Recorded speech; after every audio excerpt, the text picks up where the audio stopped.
vantaggio numerico per Venezia, non c'è il fallo che cercava Benzing, arriva una tripla facile per Vitali, questa volta fa frusciare soltanto la retina. Ora Tonut chiama una zona adattata, poi Totè torna fuori da Duram, altra palla per Radori che si è messo in ritmo, sente il contatto con Stone, Dreyer però va a esplorare l'opzione Stefano Tonut, ora palla nel mezzo angolo per il tiro classico di Austin Day, anche lui come Aradori sente il contatto ma prova a scantarsi contro Ashley, altra transizione per la Fortitudo, Baldasso, bella palla interna per Totè che lascia lì Philip che torna fuori da Austin Day, cerca un'idea Alex Pesaro, allora si affida a Victor Sanders che va dietro schiena per attaccare per due volte contro Brandon Ashley, poi trova il fallo, il canestro e il libero aggiuntivo in arrivo.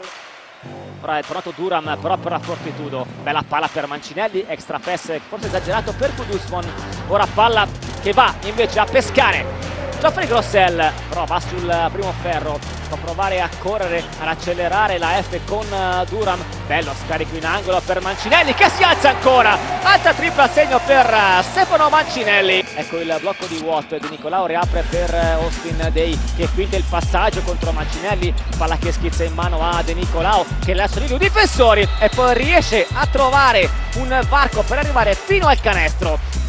Ancora Watt, cerca l'angolo migliore per Tonut, eccolo servito in punta, prova a ribaltare, pesca Vitalica, 6 metri di spazio e non si fa fregare, tripla segno per Mitch Vitali. Ora questa è un'azione difensiva importante per la formazione di casa, Filippo però lascia lì il suo avversario e poi serve un grande assist in questo break positivo, più 9, nuovo massimo vantaggio Rogranata e doppia cifra anche per Watt, palazzata di Duram per l'inchiodata di Leo Totè con bombe importanti, ora Totè che sbaglia sul ribaltamento, campo aperto per Tonut che va con la schiacciata morbida, ancora nuovo massimo vantaggio per la Reyer che perde letteralmente la maniglia. Ora servito Procida, vediamo se avrà impatto offensivo per i suoi, palla alzata, brutta palombella per Ashley, poi cercate, trovate in angolo Duram e questa volta segna anche la tripla dopo la palla recuperata.